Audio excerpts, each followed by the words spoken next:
meeting to order with 4 present in person, 1 electronically.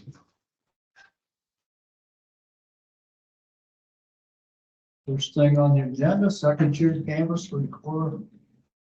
Yep. So what we did last week was certify the results from everything in our county. And so since many school districts and so on cross county lines, there's a second tier canvas where the totals are combined from all separate counties. So like the community college, Howard, Winneshiek, Turkey Valley results we certified last week went to the other counties where they'll be doing a second tier canvas. And Almaquis sent us the results for the Decorah Community School District voters in their county. So they only had 2 people vote from the Decorah School District in Almaquis County. So these results include the 2 additional votes that weren't on the report last week. So we need a motion to certify the results and declare the winners. I move to certify the results. Second. We have a motion and a second to certify the second tier canvas for the Decorah School District. Any further discussion? If none, all those in favor say aye. Aye. Those opposed, same. Motion carries unanimously. Next up, the miscellaneous items, tax abatement for the City of Calmar, recently acquired parcel. So the City of Calmar got this parcel. It was like, I think it was foreclosure or something. And the city ended up with the property and they sent an email to Brenda or a letter to Brenda saying that they did not intend to pay the property taxes, which they have the right to do that, to refuse to pay property taxes. So Brenda wants to clean it up and not let it go on to the forever being unpaid, and just abate it now so that we're just have it cleaned up. So it's $1,155 last year's or the current year's tax. It'll be cleaned up automatically for the future years, but this one had already been generated. So she's asking for a tax abatement on this parcel. It's at 501 West Main Street in Calmar. Someone like to take action? I move to approve the tax abatement property in the City of Calmar. Second. We have a motion and a second for the to approve the tax abatement for the City of Calmar. Is there any further discussion? The 3 of us vote with Steve absent. We cannot have to Well, note it you're that way. online. Mark's online. We can ask him to when he wants to vote when he comes out, if you want to get going on the next thing. Yeah. All those in favor say aye. Aye. Can hear it from the bathroom. Anyway. He's on. He went outside. Okay. I just recall. The next 2, oh, you go ahead. Go ahead. Yeah, the next 2 things I have are these lease lease agreements. One is with addendum to the lease with community action to remove that room number 15 where we're going to put the Historical Preservation Commission. So it decreases the rent that community action will be paying by $74 per month. So that's a addendum to that lease.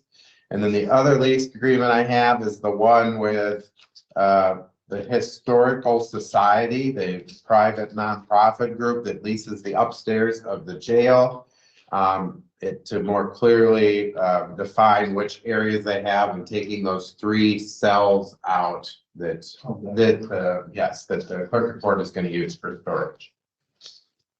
Andy prepared both of these. Tricia has reviewed this one for committee action. So we're just asking approval of both of these and we'll get them signed by the other entities and official. I move to approve the leases. Second. We have a motion and a second to approve the lease agreements with Northeast Iowa Community Action and Winneshiek County Historical Society. Is there any further discussion? If none, all those in favor say aye. Aye.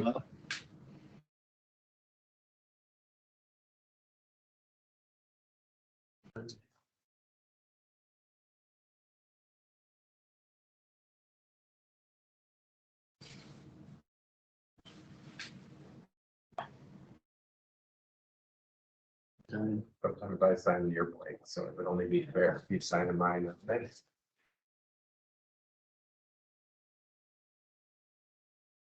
Next, Freeport Property IRP requests. Anything new on that? I'll add more. I called them this morning and they just had a rough last week with problem and so. So I'll continue leaving that one Yeah, on. I'll have it, he's gonna have it for me tomorrow, so. Have what? He is gonna have what? The appraisal. Oh, okay, I didn't hear that. Thank you. Next, IT job description. What do you got? Yeah, so I worked with Steve and Shirley last week. We made some changes on the first revision and then I sent those out at the end of the week and Steve made another couple of changes and ideas. So I believe this is the final copy. So we basically kind of just tried to clarify in a few places and we moved a couple things from major duties to more knowledge base or places like that. So for you, I made all your changes except for the summary, which Which one is it? The one with the knowledge on the bottom or the? One without the knowledge on the bottom. yeah. I'll start putting dates on. You got the right one on multiples. Let's do the right ones. Yeah, they were just a couple of things, yeah. Do the right ones. This is bad. We're calling. That one's not good. The one that has a blank back page is the correct one. I'm having trouble telling the difference between the two. All the three things were changed. Yeah, there was couple of minor things that I said in that last revision that I pointed out to John. I think I struck out and I don't remember what they were right offhand without confusing those. Back up a Availability to second here. address. Steve, are you in favor of the tax abatement for the city of Calmar and the lease agreements with Northeast Iowa Community Action? And then the second one too. Yeah. Handy man. All right, go back to you, John. Anything further? No, On the first page, availability to address problems outside of normal business hours, that was moved. yeah, we moved that. So it's still on here, it's just moved. Yeah. And then, the other notes on another piece of paper. I move to approve the network server systems administrator job description. Questions after we. We don't have a second, so we can go ahead and have it. I'd like to see this submitted to Condrey too, It will be. before I would be comfortable voting on it, and see what comes back from Condrey on it. Yeah, then whatever. Typically, we want the approved job description sent to Ken. If they recommend changes, we can make changes. We don't want every department head just sending job descriptions to Condrey. No, So we want, but after all the investment we made with Connery, Yep. that is a very logical step. I was under the impression we were gonna meet one more time, because I'm not clear yet of how this differs from yours, differs from Fatima's, so that we have those three distinct different job descriptions. Mhm. Are we gonna still do that process? I didn't make any changes to Fatima's at this point, just because, yeah, I just didn't want to at this point. it's not a good idea while her No, I understand that, application is but pending. if this one versus yours as director, I think we need to make sure that they're clear in their Yeah. expectations. Make that part of the review process with Yeah. Connery, Yeah. raise that question. Is that what you mean? Yeah, I think we need to make sure we have those two. Yeah, I'm fine with that. And perhaps Connery could come up with a way to summarize. Yeah, That's a joke between John and I, giving him a little bit of grief over the summary. We have a motion to approve the IT job description. Is there a second? I'll second it. We have a motion and a second to approve the IT job description. Is there any further discussion? With the understanding is we're going to Condrey for their recommendation prior to advertising for the position. Yes. All those in favor, say aye. Aye. Those opposed? Raise your hand, Mark. Raise your hand, Mark. Motion carries unanimously. So will you get this? I'll get it to Condrey. Yeah, I'll have Liz do it. Okay, thank you. All right. Thank you. Thank you.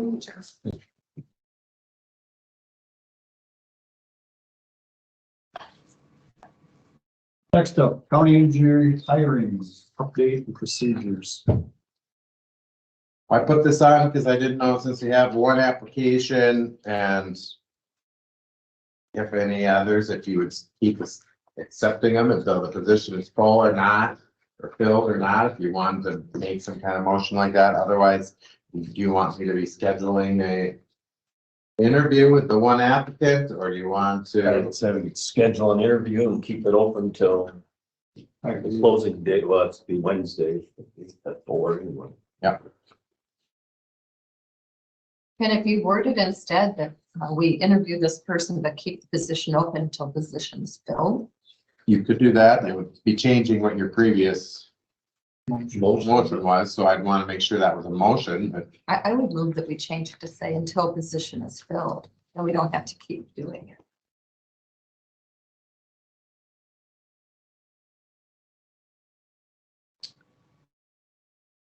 Yes, I would be okay with that. I would definitely like to see an interview, so. I'll see what I can do with when we can get him in. Yeah. So I would interview this, Interview candidate make number the deadline 4. until it's filled. And that is a motion, Chairman? I move to interview this candidate as soon as possible. Keep Keep the hiring process. the hiring process going until Application position is process. filled. Is there a second to that? Second. We have a motion and a second to schedule an interview for the county engineer hiring and keep the application process open until there is a hire. Yes. And then go ahead. Is there any further discussion? For discussion on this, I'd like to see the license number for this applicant, the PE license number. Did you guys see it anywhere in the application? Did not. Didn't see it. I think we need to see that. So if you could find that out then. I mean, maybe just like, not putting a name on it. We just need the number. All those in favor, say aye. Aye. Opposed, the same, motion carries unanimously.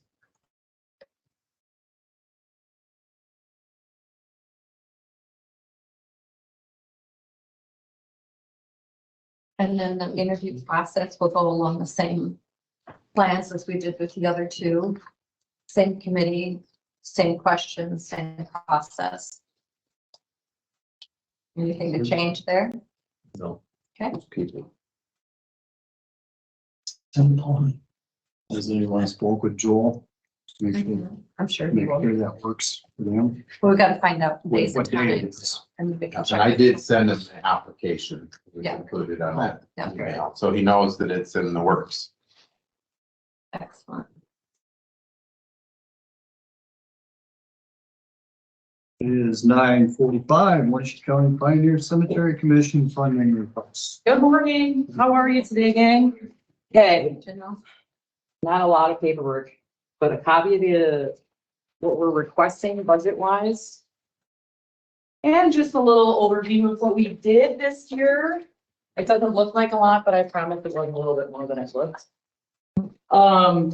We had a kind of a fun thing. Fred Keltman asked us, because we know how to do things the right way, to help reset this Civil War marker out in Franco. So we got permission from the cemetery and went and helped him with that project.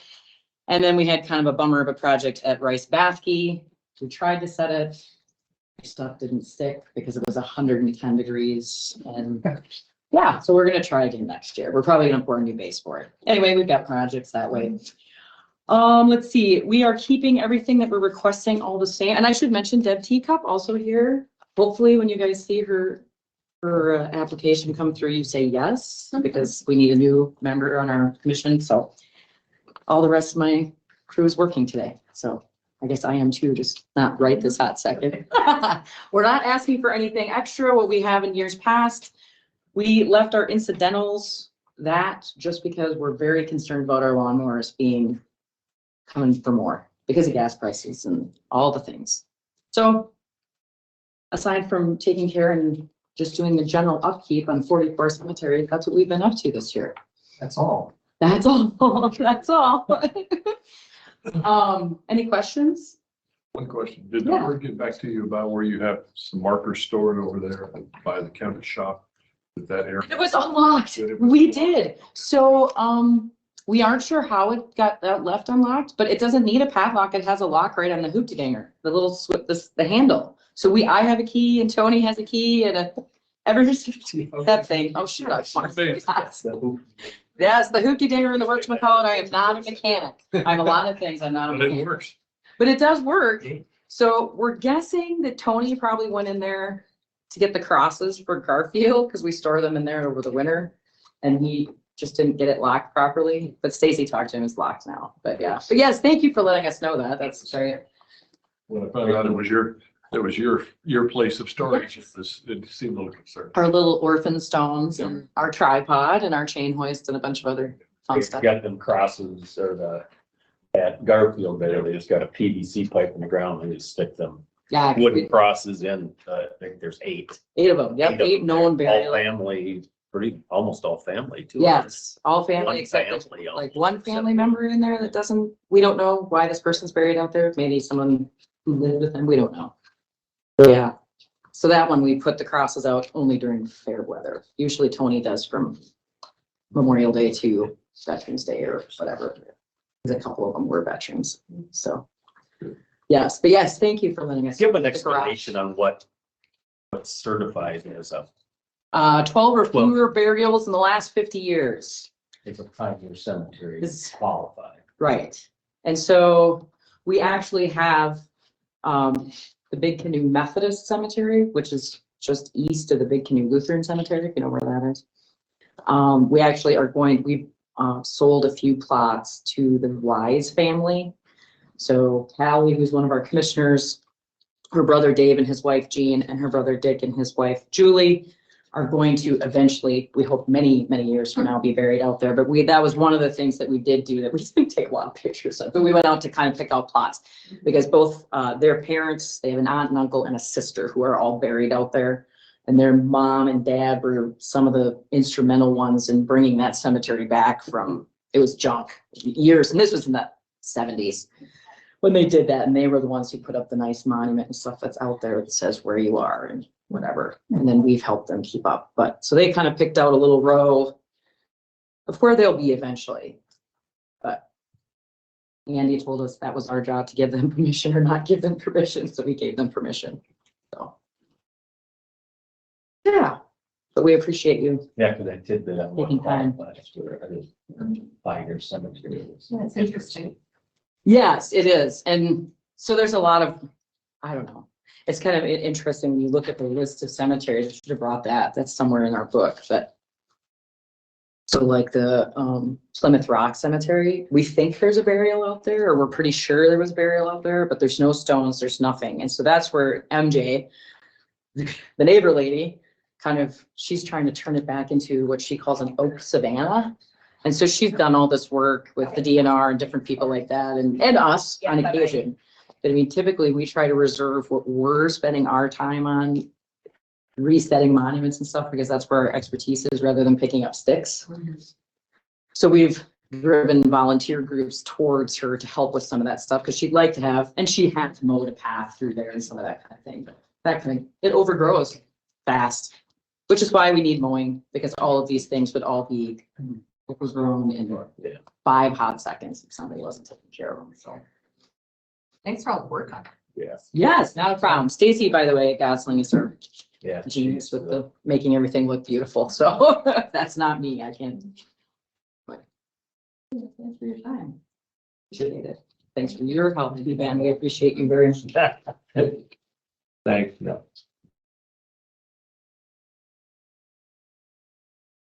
Consent agenda? Got the minutes and VA monthly report. And move to approve the consent agenda. Second. Motion and a second to approve the consent agenda. Is there any further discussion? If none, all those in favor say aye. Aye. Aye. Opposed? Motion carries. I'm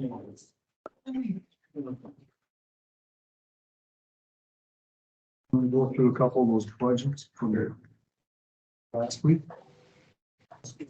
That's just.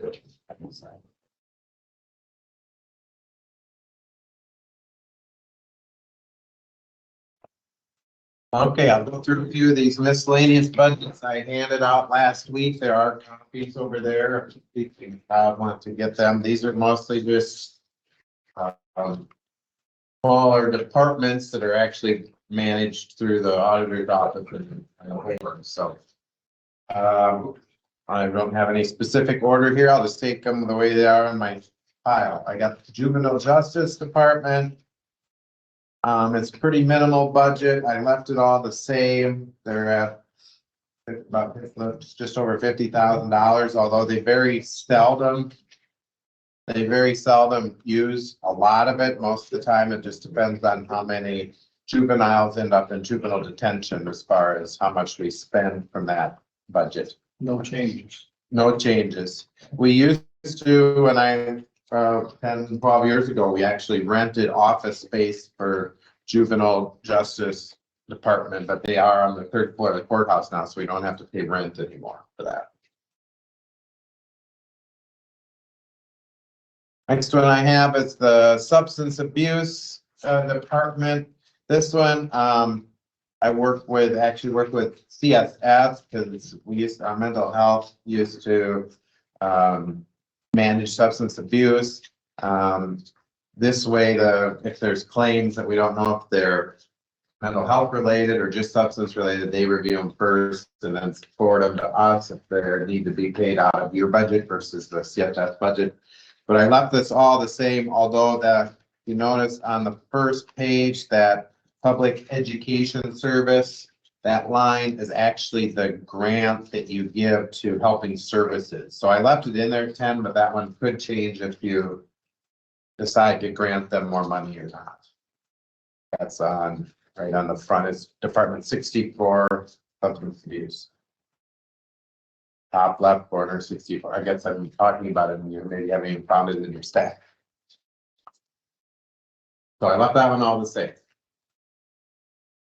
The next one I have is Department 52, data processing. So this is basically exclusively the software and hardware we get through Solutions, which is our vendor for our software that we do all of our real estate and tax and money management software. Solutions is a company. Solutions itself was a company that only designed programs for county governments. So the program that we use is very specific to county governments. About half the counties in the state use Solutions.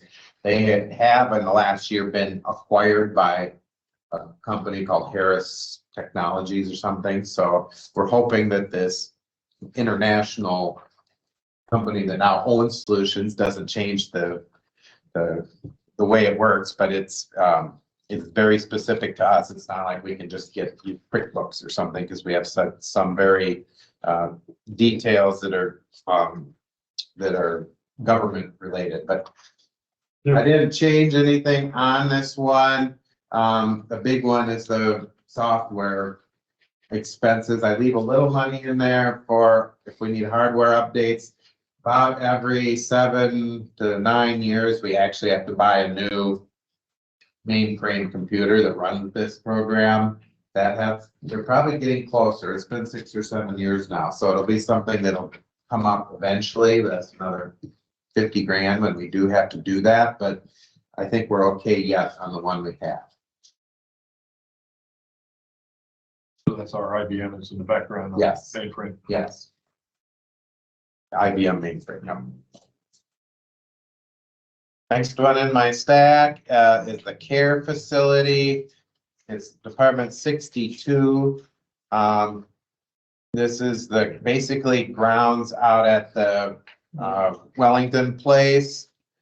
We keep a little money in there just for grounds maintenance that we're responsible for. They take care of most of the maintenance, building and grounds there, but now and then they ask, like we did some paving or some redoing on the driveway, which we use too to access the storage behind the building.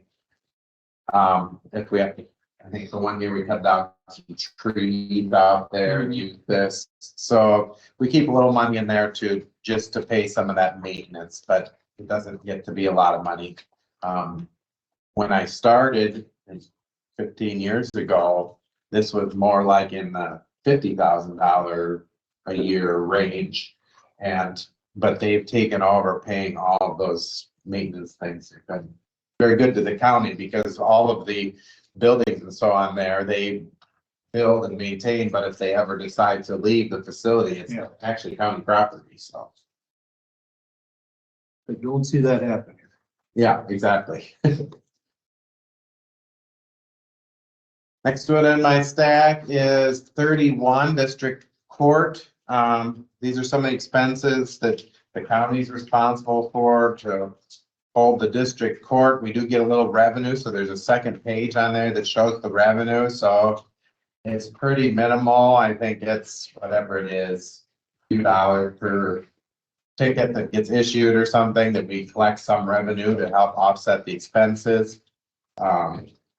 I've left the numbers all the same. There isn't a lot that gets drawn out of this. We do have some, it's a per capita charge to district court in Dubuque, actually. So that's where that first line at $1,800, each county in our district has to pay so much per capita in. So that gets paid every year, but otherwise it's basically money that's available if we ever have to have call a grand jury or something, that we have money available for that.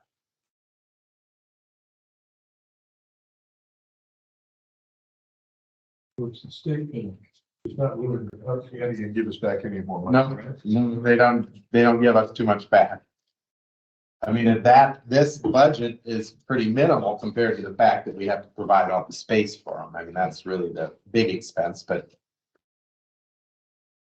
I don't see that changing anytime soon, but if it ever does change, it'll be more of a regionalization thing. And so then people have to go someplace else for their court appearances. We might as well keep it convenient and local.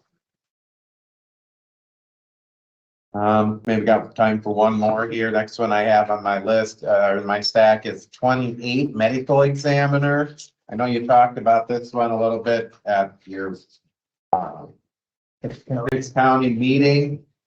Ours runs very efficiently and effectively. I think we don't have many of the issues that other counties have as far as getting bodies to the state medical examiner and so on.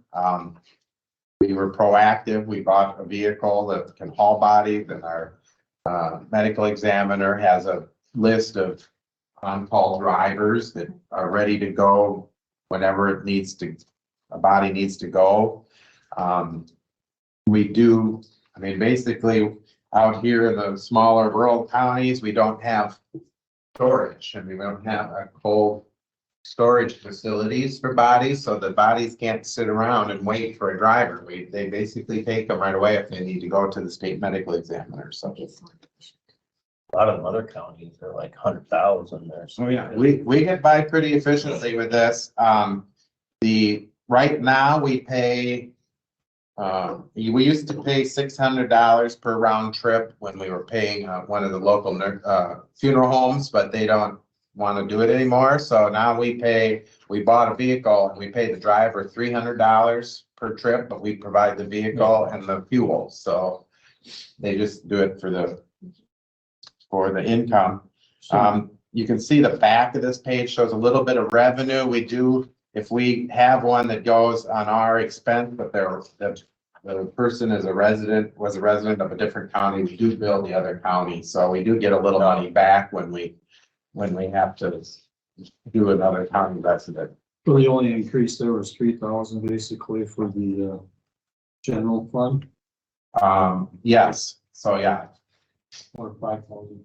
it looks like it's 3,000 there. Yeah, 3,000, and it's kind of a crapshoot, really. We got how many unattended deaths or autopsies do we need? We don't always really know, so we kind of have to guess, but as other expenses go up, the charges, the state medical examiner charges also have gone up a little bit, so it's easily $2,000, if not more, depending on how many, like if they're doing chemical testing and so on too, to do that autopsy at the state medical examiner's office. So With the uptick, man, we're 5 months into our payables and we've got 54% already expended. Are we realistic? I think we're probably realistic. We'll just have to see if it gets to be where we're getting more than we expect, we'll have to amend it in the spring, but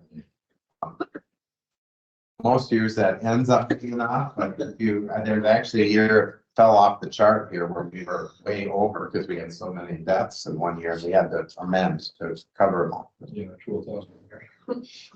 22, 23. Okay, we'll get back to the agenda items. 10 o'clock, Rachelle Howe for Explorerland Planning Commission funding request.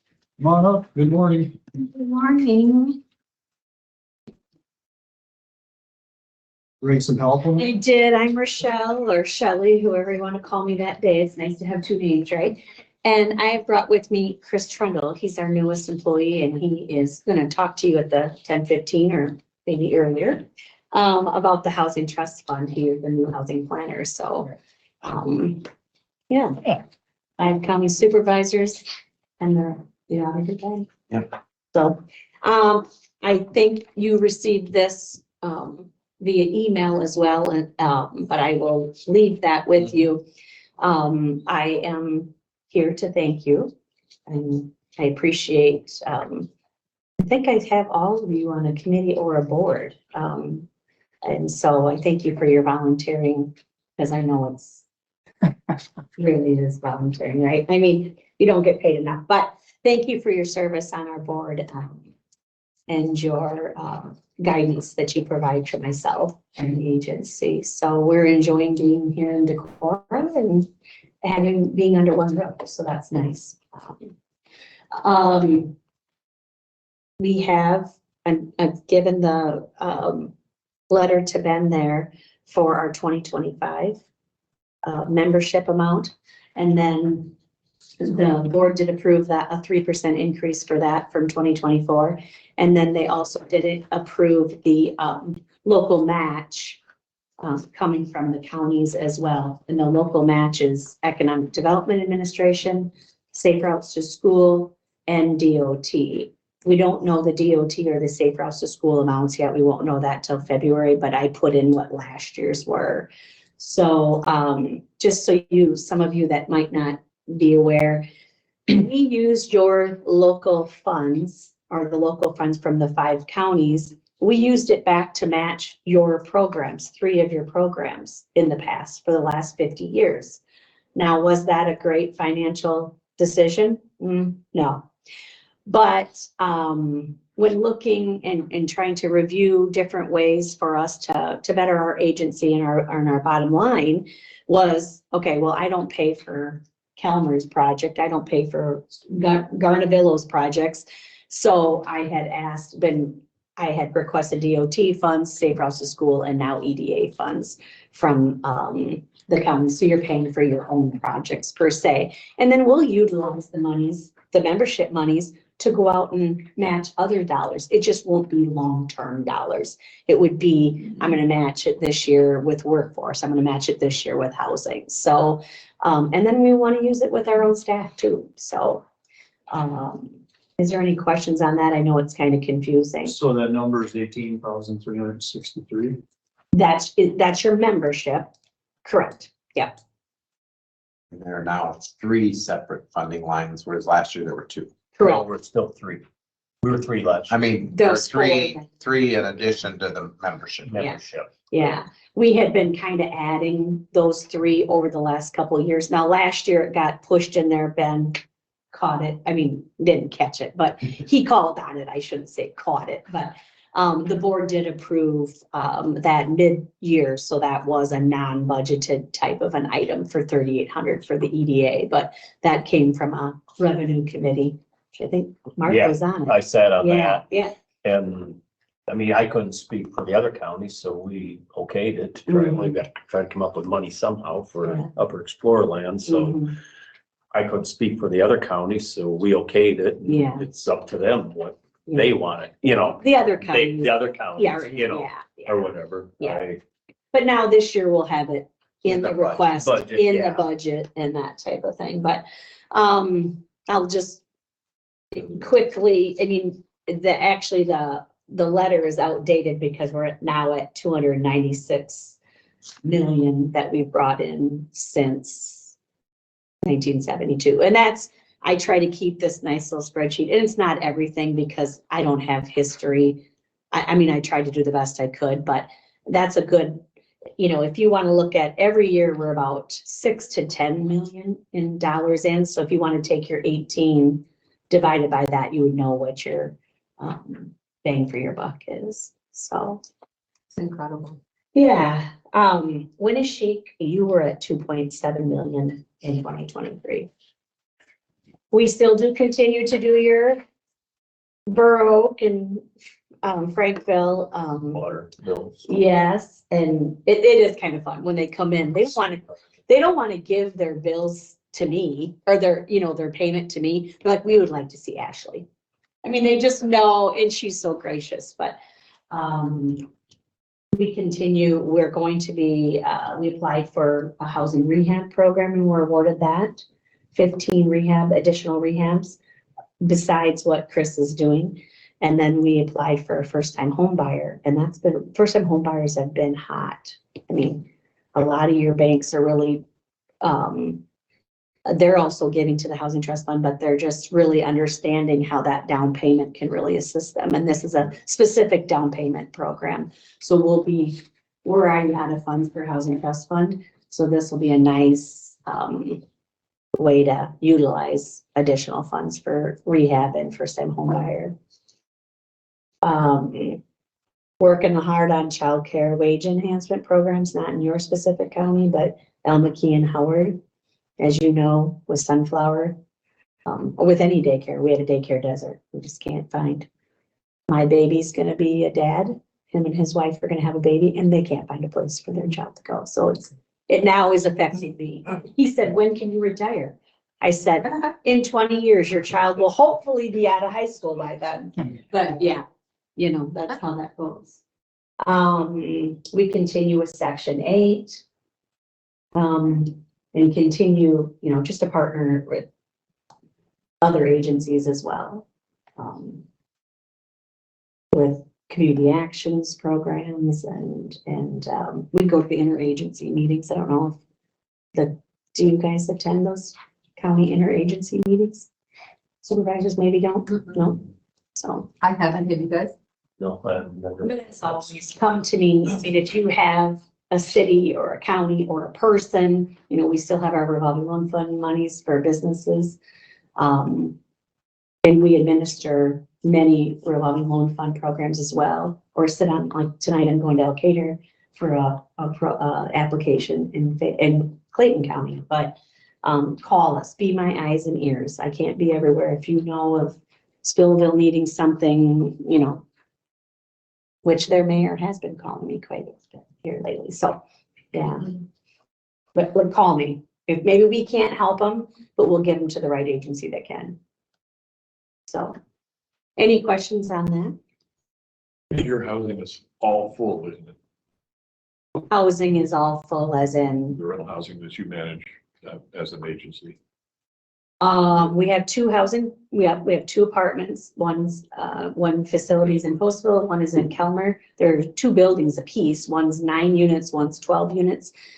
Right now, we have an opening in Calmar, but it's not open, it's already taken. I mean, it's just, they go like hotcakes, yeah. We did have a well check and dealt with your sheriff's office and the City of Calmar's PD, and they were delightful to deal with. But yeah. Yeah, we are raising the rent because we just, otherwise I could go on record and say I would never want to be a landlord. I mean, personally, It's a very interesting eye-opening. it very much is, it very much is. So, Really makes you appreciate a good Yeah. renter. Yeah. and rental rates have gone up so much. I mean, it's kind of, it's staggering. Or it makes you really appreciate if a community is primarily single-family home ownership rather than rentals because of the Right. impact. I know, your Woolen Mills that's owned by Community Action, you know, and they've talked to us about doing our housing trust fund. I think we're gonna get a lot more applicants for nonprofit and for-profit for, rehabilitation of their units. And that's okay. That's the money, that's what the money is there for too, but rental, yeah, housing, if you look at your housing study, you need it in every area. And so does every county. It's not just, oh, we're lacking in the high end or the low end. So it's a national. Right. Mhm. Any other questions? I appreciate, like I said, all your hard work. Is Iowa Works, is that a tenant of your building? Tenant of Yes. Yours, or how does? Yeah, there's like different entities in there. Yes. Goodwill of Northeast Iowa, they're now our Title I provider. We were the Title I provider, and then the state revamped some things and we didn't even apply. They cut the budget in half and they wanted us to go to 22 counties versus 5 and then pay our staff half that much. So that wasn't gonna work. That's right. But there's Iowa Works in there, there's Goodwill in there is, Voc Rehab in there. I think there's 4 different entities in there. So when you walk into that facility, somebody will get up and help you, but then they will put you with the agency that you really need to. Yeah, we love having them there, and, you know, it's always on the chopping block for legislative to cut that. And where would our unemployment folks have to drive? Dubuque, Mason City, or Waterloo. That's very convenient. I'm very being facetious, but we will have our legislative event now next, the 6th, 2 weeks in the Earth Moving Legacy Building in Elkader. It's Moyna's building, right? Yeah, okay. On 13 there.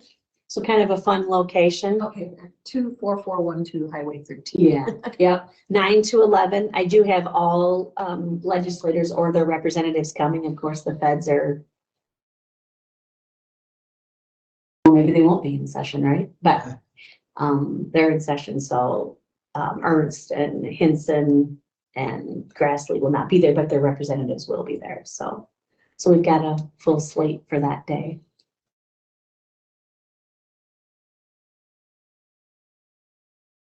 This is my turn. Yeah. All right. Well, 10:15, Chris Troendle, Northeast Iowa Housing Trust Fund. Yes. All right, well, I'll just pass this around. The big thing with that being said on that end of it, take a look at 2022. So this is the money that's been spent from year to year. 2022, there's roughly 44,747 that was spent out. This year, we doubled that. It's at actually 97,500 something is where we're at. And the reason that 23 is not on there is simply because some of the projects are still finishing up. So we've more than doubled the amount.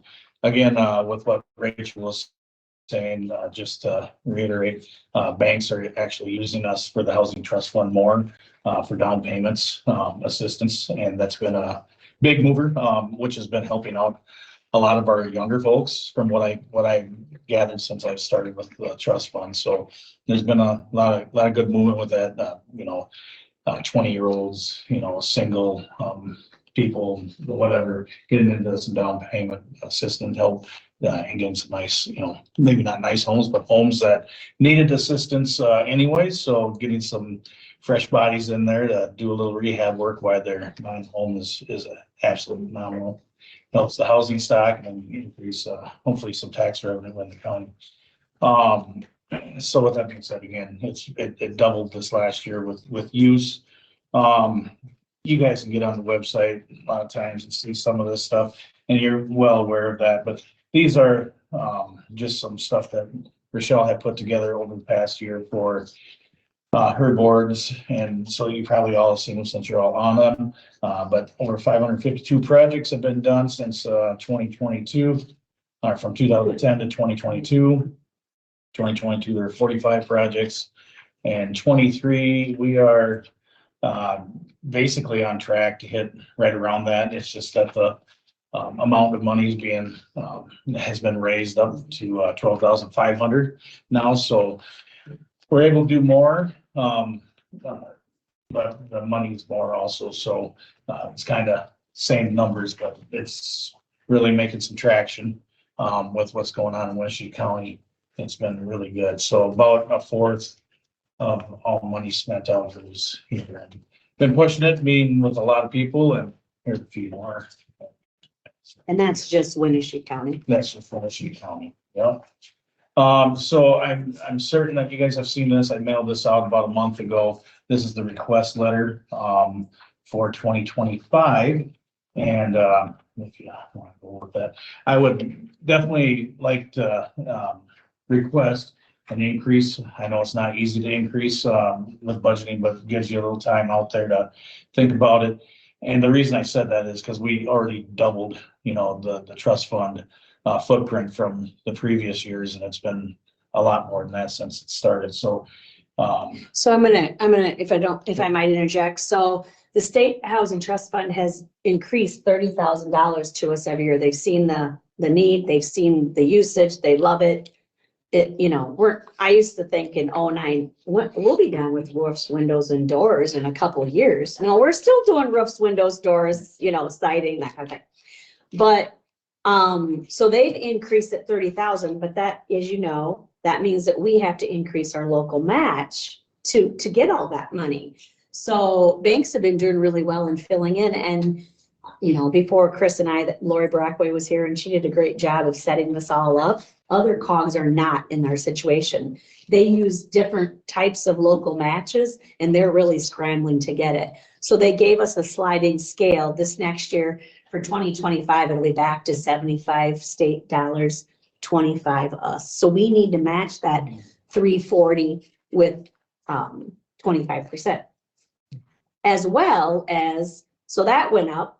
We increased our project per project dollar. It was 5,000 long ago, then it moved to 10 and stayed there for years. Now it's at 12.5. And honestly, I would like to see it even go a little bit higher, but our board was, because you can hardly get a roof done for 12.5, But anyway, 12.5, I'm gracious for that. That's wonderful. But so if you look at, are you guys at 5 or 6 now, Ben? 5. So if you're at 5 and 12.5 times 0.25, so that's 31.25 a project. So right now you can do about 2 projects. So, The letter just asked that they increase the amount. Do you have a suggested amount? we're saying it on average, and every county is different, but they're trying to bump them up to between 75 to 10. Some have given more. We've got one county that's given 20, if I. yeah, and Owine themselves gave 20. I mean, if you give it, we will use it. It's not a fact. And if we don't use it, it would roll to the next year. And like Decorah, they got real heavy on it for a while. And then I said, I think you can back off for a little bit, because income rates were a little different in Decorah, but also then it affected the usage rates. So now they'll be back on board. They've been off for a couple of years, but we actually in the county would use it. With interest rates the way they are, people are more coming. Yeah, And also, like Rachelle said, we got some nonprofits that are in the housing business too a little bit, so they're gonna be coming. We got some for-profit possibilities there, with that being said too, but regardless of the fact, with interest rates the way they are, the bank's doing more down payment assistance programs. I don't see it slowing down at all. I only see, and really in retrospect, if you look big picture, it's really increasing the housing stock and the value of the housing stock in each, county that we're working in. So it's a win-win for all, when it's all said and done, but it's just a request. I don't really have a per se an amount, but, We used to give 10. yeah, That was yeah.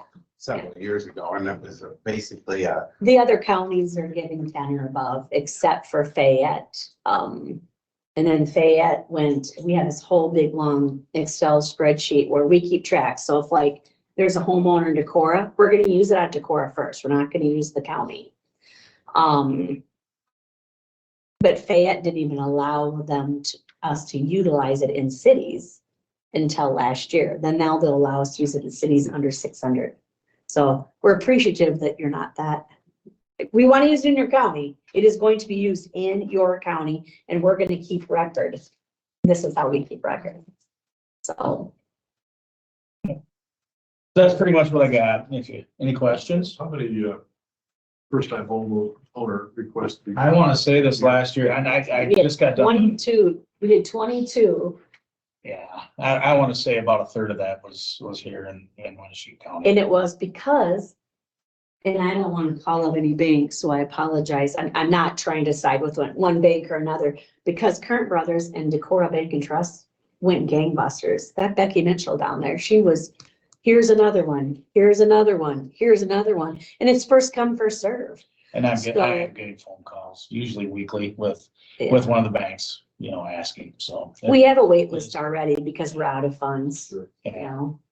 But they can't wait. When you want to buy a Yeah. home, you're not going to wait till February now. And really what's good about it, I think, is, yes, their down payment, and I know that's one of the big things, but also, this was meant for, I think, more trying to fix homes. But that's what I think is ended up happening. We get a lot of these younger folks that get these down payments, get into a home, and they just start fixing them. I had a gal just right down here. She's been working on that thing now since she's been in it. I mean, and that's just the way it is. They can apply every other year. So like I had a lady in Lansing apply for her lower story windows 1 year because it was 12.5, and next year in 2 years she's gonna do her upper story. So it's interesting.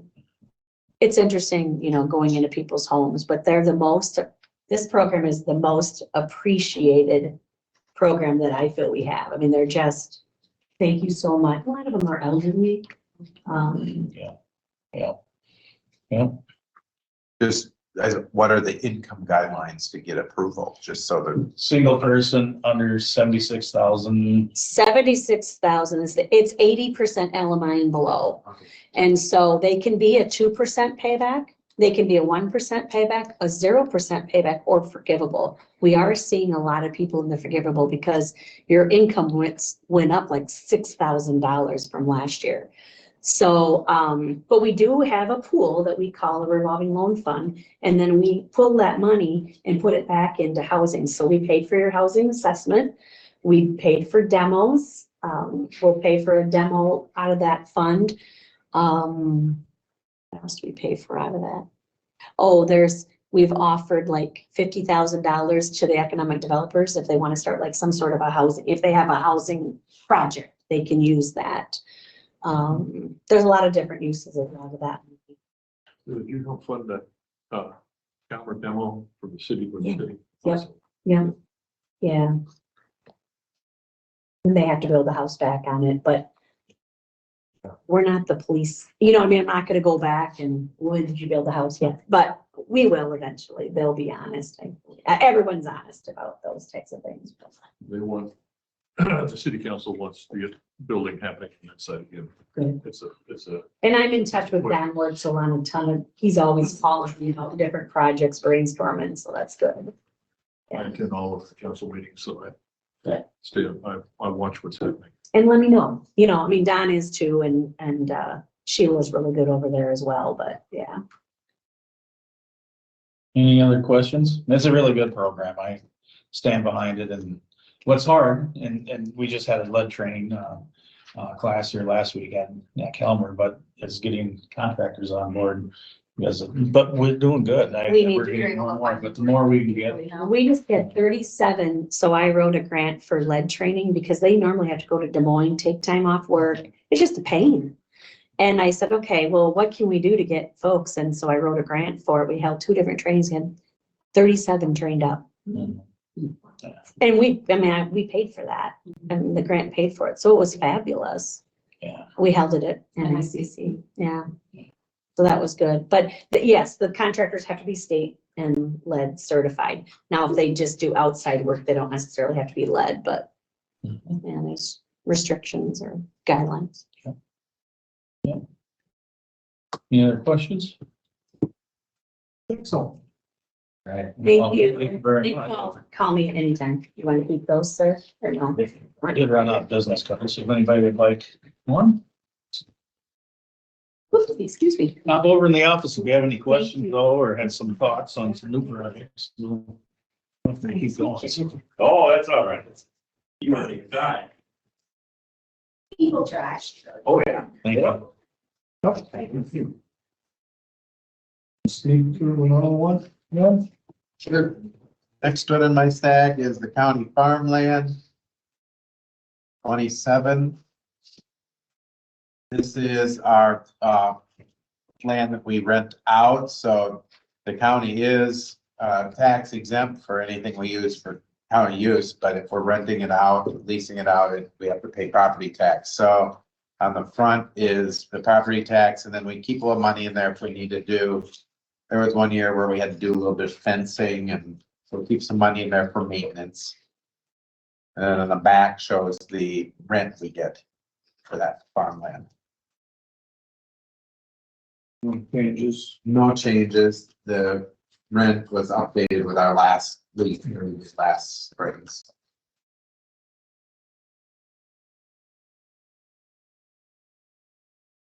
Next one I have is 53 sanitary disposal is what it's labeled. This is the rural waste collection sites. So there's TJ helps oversee this. There's one full-time and one part-time employee that help monitor those dumpster sites when they're doing the collections.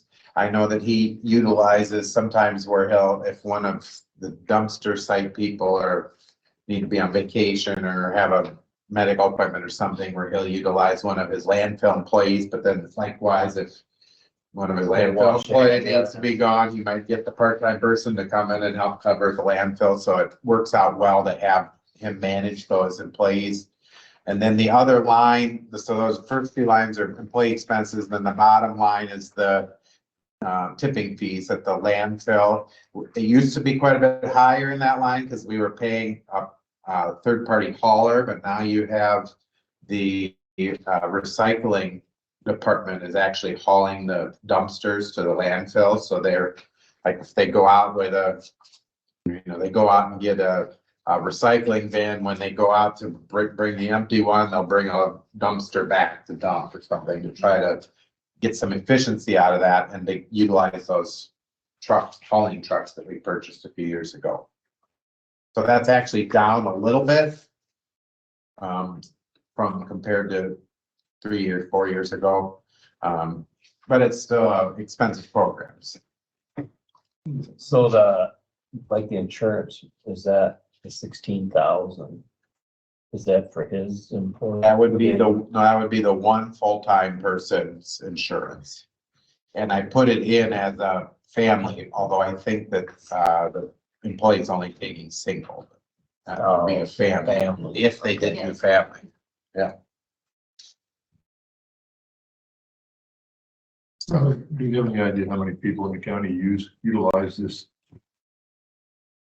TJ would be able to answer that better, but I do remember at one point hearing the number and thinking gets to be an awfully expensive program per user, when you think about it I that thought way. it was like, it was 1,500. It's like, is it 100 and some users? I'm Yeah. not, Yeah, I know it's it's not a lot of users for the amount of it's like cost. 1,500 a fan or a user. The history of the program is that, you go back before we had this program, we had issues with people dumping garbage in the ditch. And so the idea was if we provide a free tool for people to dump in a reasonable location, it won't end up in the ditch, because when it ends up in the ditch, then you have more work for road crew guys. You still got to dispose of it and so on, and it doesn't look nice. So that's where the program developed from, but there may be other options. I think it's something. I mean, you could maybe work out some kind of user fee or something that Yeah. the people who utilize To it. recoup some of it. Yeah, they have to buy some tags they put on their bags, or they have to pay an annual fee to get a permit to use the dumpster or something to help the limited number of people using it that are helping have skin in the game, there's things you could talk about. Tony, you're a county resident. Do you use the dumpster service or do you have your own disposal? I have my own disposal method. That's the majority of our county people. Yeah, and where I live in Glenwood, we don't have a dumpster anywhere close, so I take mine down to the landfill and pay the tipping fee myself, so. That's something we'll have to look into. Yeah. Because if we had the impact of the wages in there, we're at least doubling that $85,000 figure. Yes, yes. So Probably about 175 to 190 that you spend total that's a lot. on a program that's maybe only 150 or 200 users. Is it worth it? Next on the agenda, Tony Phillips, planning, zoning and floodplain administrator, P&Z directive on accessory dwelling units. All right, so a couple of weeks ago, Steve Kelsey brought this up with the accessory dwelling units. I met with them, talked to them about it. I've given you each a handout. It was in your little mailbox thing, handout of what, an outline of how I propose to do this. I don't really have anything more to say about it. I guess Steve probably has something to say, or. Tony has looked at the Story County ordinance, then that's included in what Tony gave us right here, and look at some of the, some general recommendations that I suggested as some suggested conditions of application for a person applying. And so it gives some basic kind of direction for P&Z to go take and look at it and work up something for us.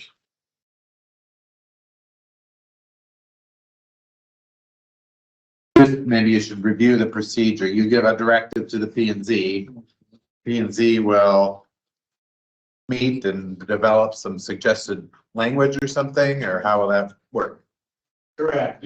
That's what I'm envisioning here is the board would vote on this and say, yes, I recommend the P&Z take up this project, kind of following this outline. I pass it off to the P&Z. They'll have many meetings and just go ahead, I mean, this is a very vague outline anyway. So they'll fill in all the details and make sure all the wording is right. As we're going down this road, Tony, if there's some recommendations of any ordinances that need to be tweaked or cleaned up or anything while we're going down this process that ought to be included in this review? Couple of the things that I already got into this outline. Okay.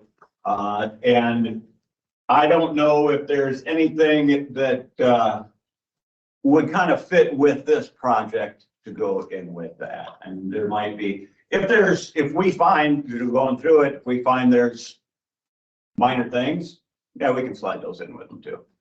But another thing on this is the kind of way I laid this out is I tried to keep the changes centralized into the ordinance, so we don't have to publish the entire ordinance. Keep the publication costs down too. I'm trying to kind of push them all one direction. Positive. I Can I would get a move to copy of send that? recommendation to the P and Z. Yeah, I'll have to get you. Second, Shirley's I move to, motion. make a recommendation to Winneshiek County P and Z Commission to look into this.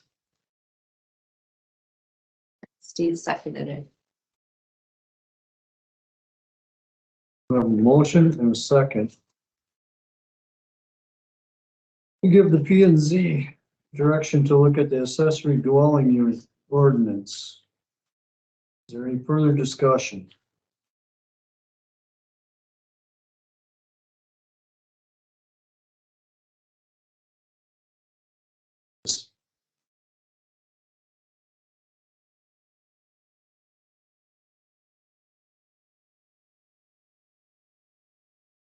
Any further discussion? I guess I'm okay. If none, all those in favor say aye. Aye. Those Opposed, Mark raised his hand. same sign. Motion carries unanimously. There you go, Tony. All right, thank you very much. Okay, Tony.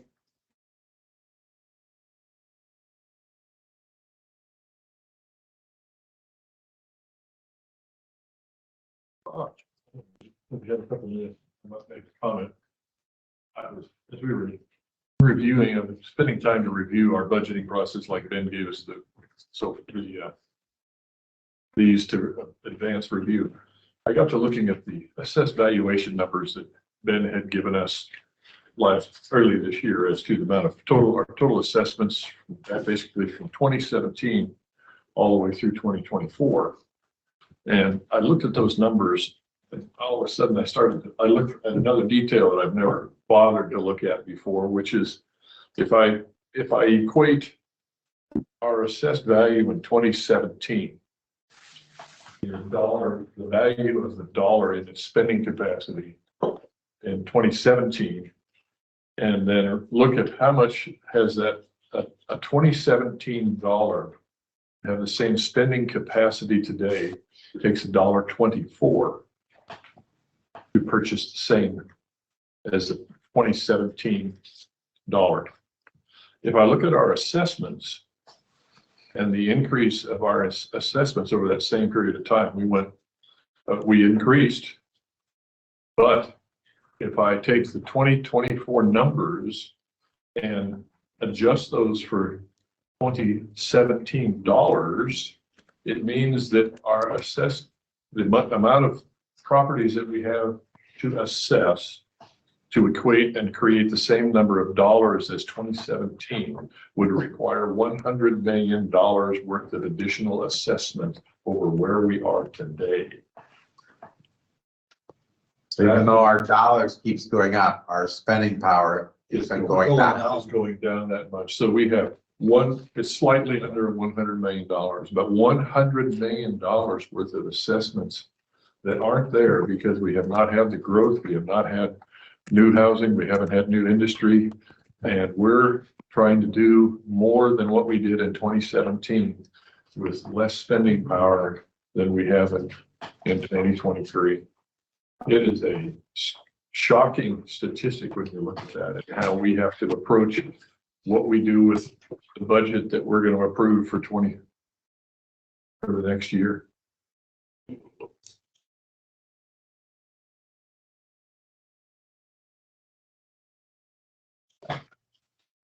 There's a lot of programs we would like to give to, but it certainly doesn't look like we could do all of what we would like to do.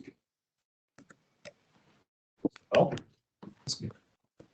clean up the last two from last week. I've got Department 01, Board of Supervisors, that's yours. I didn't make any changes, but I'd be happy to if you think you need some. So you've got expenses for publications, that's the board proceedings. Then you each have $1,500 to pay mileage and hotel rooms, food when you're traveling for the county. Got some education money to go to trainings or ISAC. Dues and memberships, that's your payment to the state or the supervisor's affiliate group. And then some miscellaneous money in there. That's where we took, like the part we paid for on those tree plantings in memory of Isaac. Oh, okay. We took that out of that miscellaneous line, or if you have some other kind of project that doesn't really fit into someone else's budget, that's where we would put that expense. If you think there's something you need to increase or decrease in those, let me know, but otherwise I left those the same until we get salary figures. And the last one I have is my own budget for the auditor. This gets a little confusing because of our election cycles. So the first page and half of the back of that page are election expenses. Election expenses are budgeted through the supplemental fund, so they are allowed in the unrestricted supplemental fund because they're required expenses. But they fluctuate so much. So when I have a presidential election year, I need to just make sure there's more money in there than when it's a gubernatorial election year. But when we have, like this year, we have the city and school election, which is a smaller election, but we also have the primary election, which is yet this fiscal year too. So I actually have two big elections. I don't usually budget any money for special elections. So if we end up with a special election, I usually have to amend for that. So you can see some of those lines are up some because the first page and the top line of the second page are the just regular election expenses. Some of them are equipment, but those would be in the current year for the primary only. So we're going from primary to general election, presidential election. So that's why those numbers are going to be a little higher.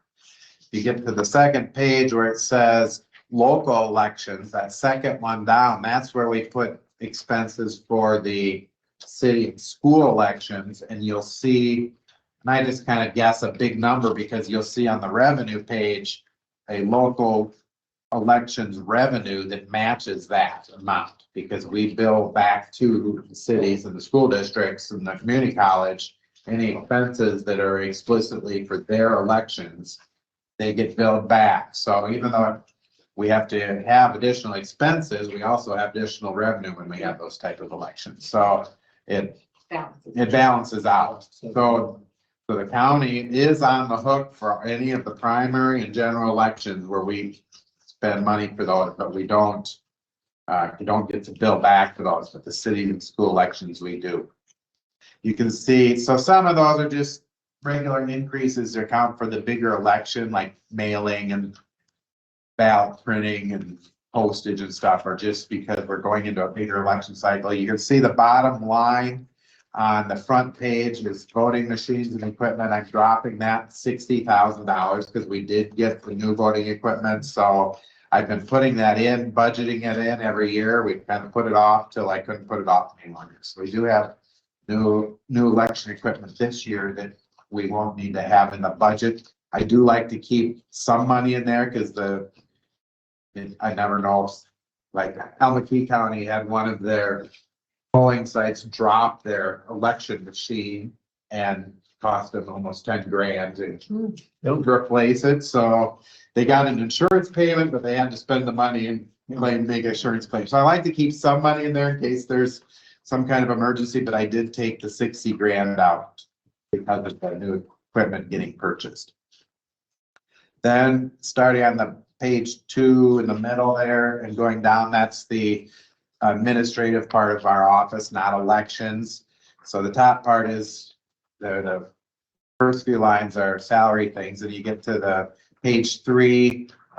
There's only a few small increases, mileage and education expenses that were just going just to have a little more as expenses go up $500 and $200. I had been budgeting some money in that second to the last line for imaging of records, since we got a bunch of our records imaged last year.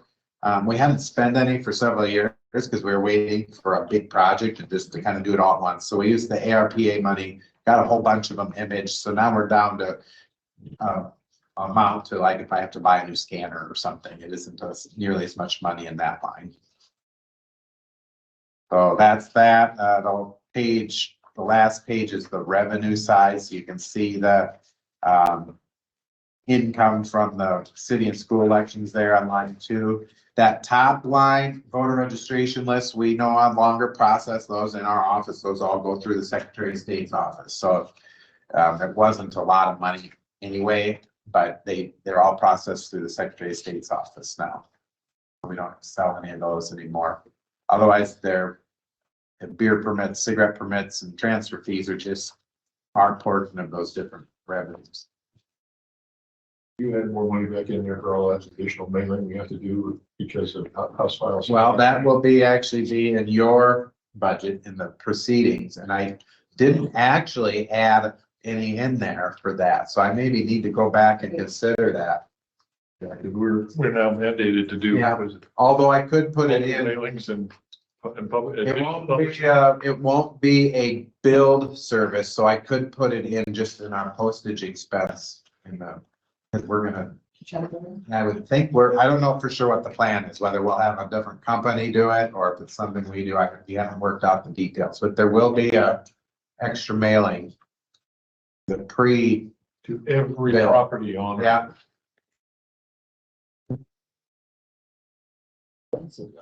Man. Next on the agenda, Nick Rissman, Interim County Engineer. Discuss act on no winter maintenance roads and road projects updates. Well,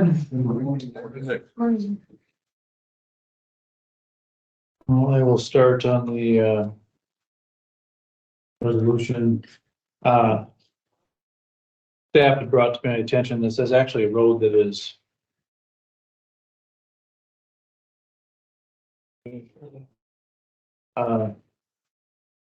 so that map shows in red the locations that are currently no winter maintenance roads. And then the highlighted yellow is just that little tiny dead end road You're out there. off of W14. And there's no houses back there, so there's no farm shed, there's a building, but there's no cattle or anything back in there. So staff had asked me if it'd be okay to put that to a level, no winter maintenance. And if you guys agree to that, then we have prepared a resolution to do such. And No that's got power lines or anything. well, if in that scenario, if something did need to be, I don't know if there is anything down there, but in that scenario, we would plow it if something happened where we need to do that. What you typically do on resolutions, if they need to read it or. they don't necessarily need to read it. We did look up, we are doing it by resolution this time because it looked like we passed the resolution in fiscal year 12, naming the list of roads, and then we 2018 adopted a new list without passing a resolution. So this time we're just gonna clean it all up by doing another resolution to make the list official that way. Would that road be available to become a class C? I'd have to ask staff, I guess I haven't looked at it and see, but we can certainly. look into it. Yeah. I wonder if that's as small as that is, and you could just move it to a class C. I doubt it because You don't need that, I'll Yeah. leave it for. I don't know what that is, but Yeah, I'll certainly ask if it.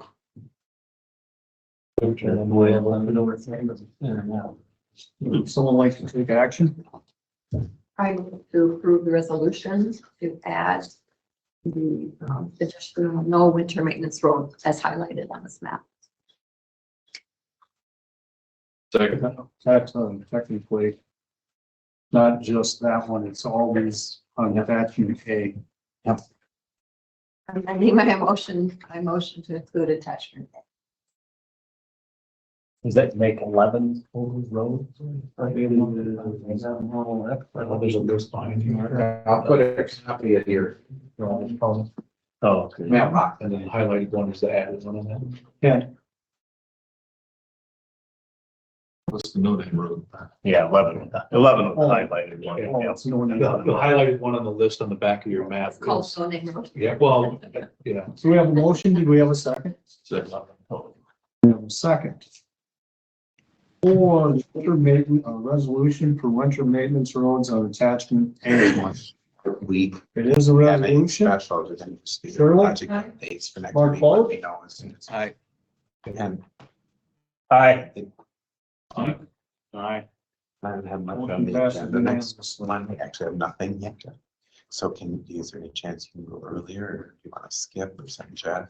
Yeah, I'll have to look. Okay, you look at Depending it. on what I Yeah. Thinking of anything that you said don't read it. Yeah. You know, That won't be no over that. Thank you. I gave you guys, that's a copy of what was sent to, Mr. Peel. I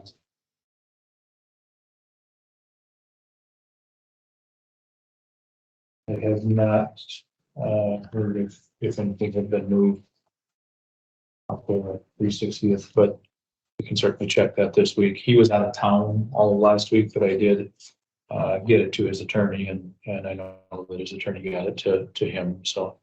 But like I said, I know he was out of town all of last week. It's 30 days.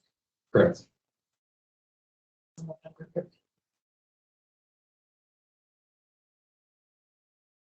Aside from that, the dirt work on W14 has been completed. Wait on that. Speak up. Oh, That's the dirt work on W14 is done. The Ridgeway now. The bridge crew is working down at Happy Hollow, putting the gates and the fencing in now, so they're doing that today. All the ice control piles have been completed as of Friday. Still working on getting all the snow equipment on. And lastly, the blade number 151 that was down in Ames at Brown's is back. We went and got that on Monday last week, I believe, so. Yes.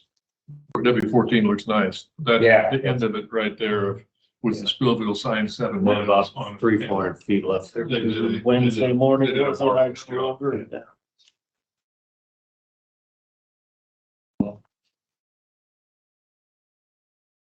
Anything else for Nick? I had asked, I sent a message, I didn't send it to you, I sent a message off to Jeff last week to the owner west of that portion they were filling last week, yes, concerned over the ditch. Yeah. Never did hear back what happened on it. I spoke with that owner as well. I believe they ended up cleaning on the west side and maybe not the east side, but we were gonna inform that landowner that we would have to clean on the east side if we needed it. Yeah. Because there's no reason out there why we wouldn't do it, so. Just so long as he understood what it was, because he was, Yeah. and he had some misunderstanding in the phone call that he gave me as to his ownership of it or what the right of way meant and so forth. So it seemed pretty important. He called everybody on them. Yeah, I spoke with him, I I don't know what night it was, maybe it was the day after he talked to you guys or something. I checked back with him just to see, he had no comment to it. He was, he was happy about it. What he did, yeah, he did. And that's common practice throughout the state. You know, we clean ditches all the time and keep the material. Once it goes into our ditches, then it's our material if we need it. So.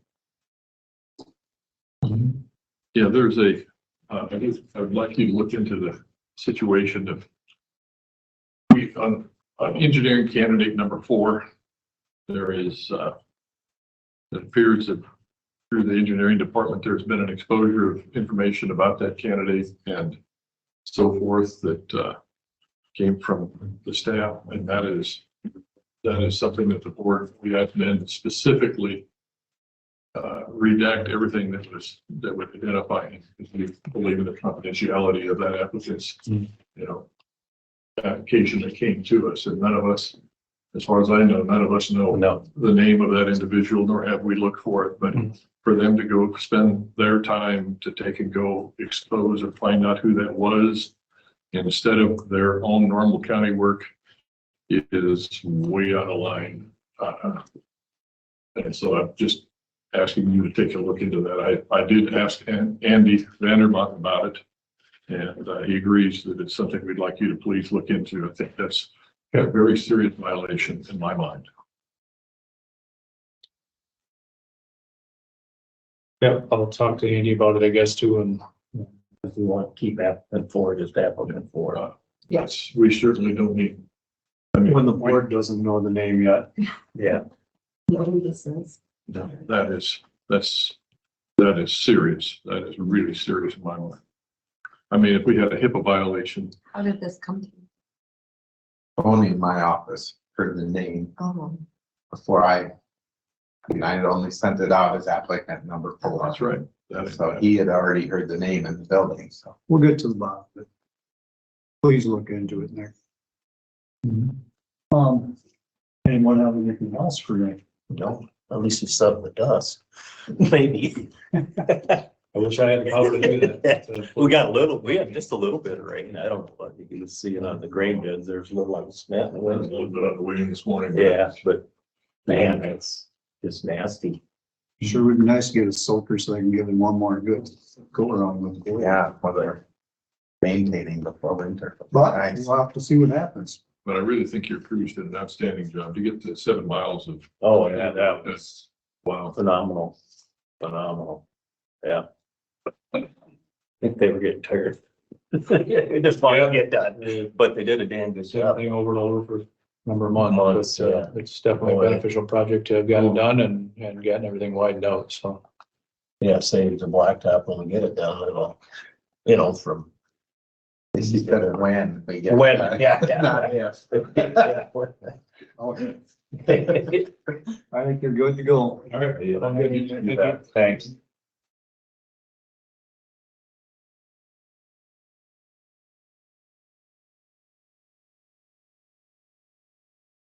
I didn't have anything else, but I had this copy of the library contract along with me just to remind me to ask how your meeting went with that last week. We had short and sweet little meeting with them. I just basically informed them that how the contract was filled out, they're all pretty aware of that, and that there's probably gonna be cuts. And I'm not sure whether we can give $2,500 to each library separate, the way it's been done. So we basically, I told them, I said, I didn't think it was fair for us to nitpick and tell you how you guys are gonna have your money spent, but to work together and come up with a plan amongst the 5 libraries. yeah, we excused ourselves from the rest of the meeting so that they So- felt So free they to have could that discuss conversation. that. Yeah. Ours was And brief. yeah, like I said, I hate to be the bearer of bad news, but you know, in all likelihood, that could happen. So be prepared for it instead of expecting that money for sure. And going forward, we'll determine where we sit. So the goal would be that they would come back with a new contract, hopefully, amongst themselves, that they all agree to, that you could then sign on and. Because anyone that signed that last contract, it doesn't even work in Yes, they're all in any of those libraries anymore. So. Right. Yeah. So it's good. And they know better than we do on how they work together and Right. everything else. So I think it went well. it did. Do we have any other committee reports? I just had, what did Pioneer Cemetery went over that. They're always going to sit down and chat with. You know, that work they do, think of, It's, yeah, we wouldn't know about no. these and they wouldn't be cared for. I always thought that tidbit of what qualifies as cemetery. I didn't realize what that was either. It's What was the number? 12 burials 50 within 50 years. years. Across years. Less than 12 or less In the last burials in 50 50 years. And Generation. actually, if they wanted to, they could establish their own. I mean, they could go through the procedures and hold a public hearing and have officially their own levy, but that takes so much extra administrative Yeah. work, and they always ask for very minimal Yeah, amount. just to cover their mowing. Yeah, expense. so they board has always just done it through that. They do a lot of work. I mean, it's interesting how It's all I've volunteer. been out there and set a couple of them stones or whatever you dig down and just put a pad of gravel, pack it in good, and you get that down in there and then put gravel around and you'd be surprised that holds. Some of them stones are pretty good size, but yeah, it's interesting. They've been doing some of the stone cleaning in some of those cemeteries also. Yeah, we do a little bit. We did way, I think that one way up there north, that's Plymouth, went up there. I think that was last fall, a year ago, maybe it was. Yeah, did some up in there. Yeah. And there's a technique to not Not damage damage, the yeah. stone while cleaning it, because a You lot get of people go cleaner. out there and Yeah, use the wrong kind of chemical, and Yep. it might look nice the first year, but then you've now damaged the stone that'll create issues in the back when long my run. granddaughter had donated them the money she won from the fair to the Pioneer Cemetery that time. So then they gave her a gallon of cleaning. We went out there and she got to clean. That's it. You know, even for her, it was, yeah, it was, yeah. So that's pretty neat. Yeah, it's always, they do just, yeah, tremendous job. Yeah, without them there, a lot of them won't even be in existence. They just be weeds and totally lost. And they always keep, somebody will find a stone out in the middle of the field. Just, yeah, And they're either doing that or by a tree out in the woods someplace, because they took it out of where the burial was and set it up against the tree so they could farm it or pasture, yeah. So then they gotta try to figure out Where it was. Yeah. So local community, Winneshiek County citizens who find stones in their fields and things should contact the commission Yeah. and say, found this, do you want to do some research on it? That was the one that did that Garfield, that's interesting, to which them. Finding all them. There were 8 of them there. Really? 40. Yeah. Yeah, it's, yeah. It's even a little eerie when they. Yeah, and they always face the east. Sun rises with them and from the east, they always face the east. Most of them. Both of them. Is that related back to Masonic ritual? Do I don't know. things like that? Yeah, the majority of them face the east. But it's interesting when he does it. Yeah. Question? What was the result of the meeting with Al McKee for the shared engineer? There was no meeting. They have no interest in it. There was no meeting. They have no interest. It was a phone call, wasn't it? Just folks. That's the first thing, for sure. Like that, now that enhancement policy, or I haven't been doing that policy. But that was on the enhancement committee and all the trail money or whatever. So I thought, maybe they come and, I'm not.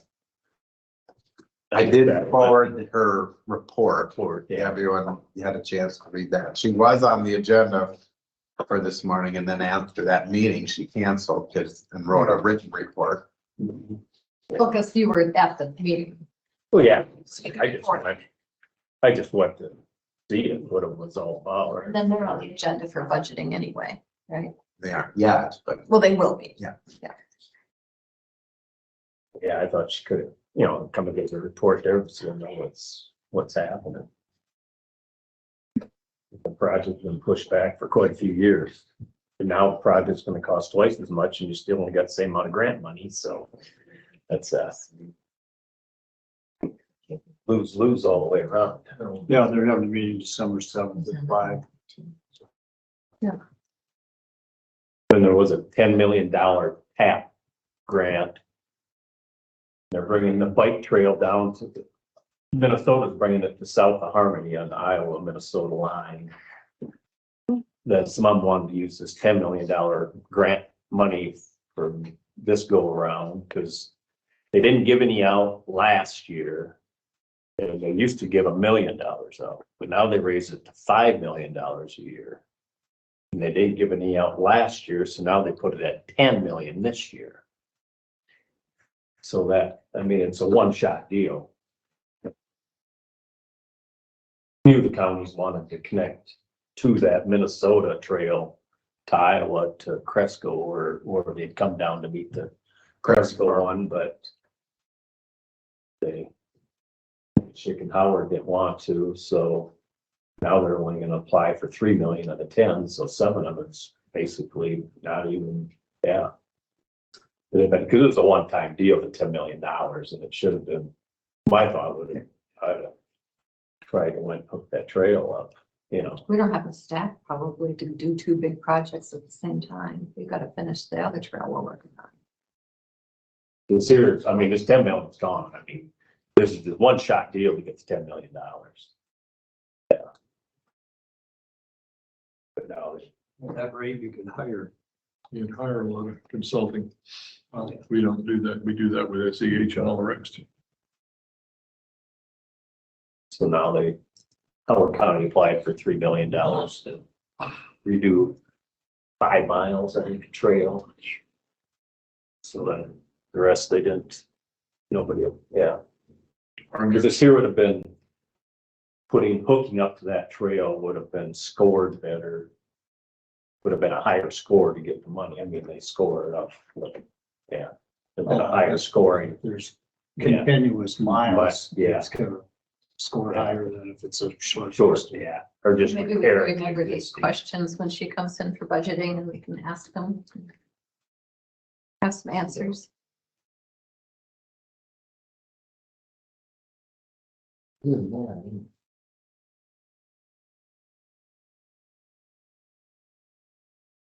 It's the VA meeting, but that was just. The regular.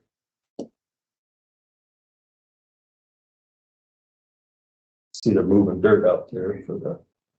Yeah, they jumped Very right, moved, they so. jumped right on that For that clinic. for the clinic. The trailer moved in, I think the next day and a fence up and the equipment Yeah. ready to go. See, we leaving a little pile of stone in the middle, maybe there's, you go in there, see if there's any money underneath there. I know, I see one day guys out there with the metal detector. Oh. Boy, they were walking, that's been last year before, he's walking that whole area. Yeah. That's kind of comical. Hopefully it's not an old historic. Mason jar lid is still there or what? Stops construction on the, No, that was just a house. oh, an old house. Yeah. Hopefully it wasn't historic. No, that wasn't. That was just a whole farm, just a farmhouse. The banker, Decorah State Bank, lived there, him and his sister. Yeah. I will be out of town the rest of the week, but if somebody gets to get a hold of me, just call. But you're working all day Thursday. Not missing. Not even working all day today. You're gonna have a closed session 11:15, but you won't take any action after that other than results of what you discussed. So just so everyone knows, we don't know how long it'll take. So you're welcome to come back, but we don't know when we can let you in. So, But that's the last thing on our agenda. yeah, that's just want to make sure that you've covered all your other reports and things before then so that the media doesn't need to try to come back because no, we've Yeah, got more You don't going have on. to wait around. I get the feeling you're not wanted. Bye. Not one, it's just, it's just on. I do get that feeling occasionally. I will have to do a recording. Make a sign again. I guess I should, Oh, did every time I say our that, sign? I say, oh, we should have one made like a true one. Mm-hmm. Well, you can go how many years and we don't have one. That's true. It had been many years, now we had several at the interview. Oh.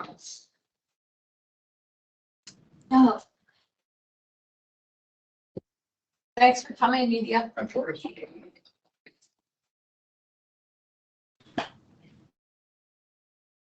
Your cemetery might be a good little feature on. You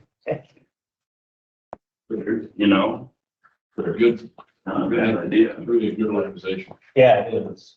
Well, I'm familiar with you know, my dad was the pastor of Big Canoe Church, so I'm familiar with the Big Canoe Cemetery with the Lutheran, and then is it Methodist? Methodist, yeah. Down the road there towards the upper Iowa. And I mean, it's pretty neat that they have plots lined up for that, for the wise family. Yeah. You know, that there's a gentleman that comes here sometimes too, that sits in the audience named Kevin Lee, who did a lot of work on that Methodist cemetery, cleaning it up. Thanks, Alex. Take care. He does. Yeah, I used to be on the board. I used to be with, He does gravestone restorations. They started in 80, it was in the 90s it started. So at least 25 years. Yeah, something like that. They brought, I think it was in the late 90s, when they started. It's kind of neat finding those old. Yeah, they have clean up days and, spring, break down one or two clean up and They had an old cemetery that went back in the 1850s. And it was a town project on before Memorial Day. They were cleaning the whole thing up. Yeah. There's, Kevin Lee owns, the old Washington Prairie, church and cemetery across this road from Washington Prairie, the original. Headstone's been there that dates back to the 1850s. Or IT, do you happen to be on? Pretty interesting stuff. Yeah. The Well, first, there's a lot of them that are in the 18s. So get Yeah. into them, a lot We're of. gonna have to end this session, Mark.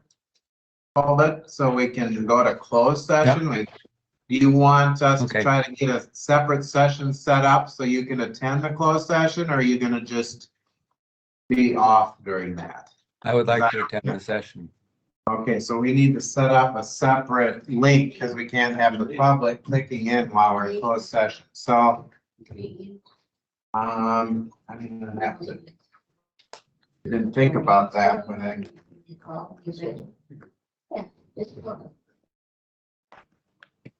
Let's see if I can schedule a different.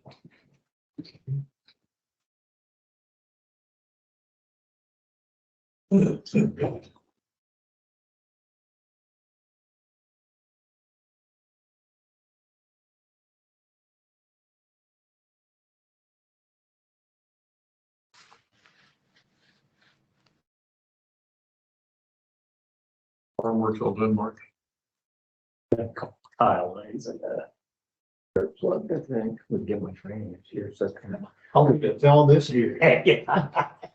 Cause they'll boil like right ahead and where the plug, there'll be a little hole, make a hole.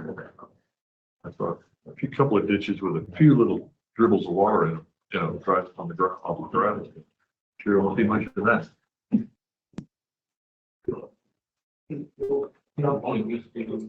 The turkey really low. Whew. Yeah, it's just. Well, this is really taking some trees out. Powder. I mean, more than dragging that ground, it was powder. Okay, I think, just for everyone else who's online, we're gonna end the current meeting so that we can get set up to do our closed session, which starts in a couple minutes. So, thank you for all, attending. They won't be taking any additional actions after the closed session unless there's results from the closed session. So, I'm gonna end this one, and Mark called it, I just sent you a link to a new meeting that'll be just you invited to. Okay, I'll Okay, try to do that then. okay, sounds good. Thank you.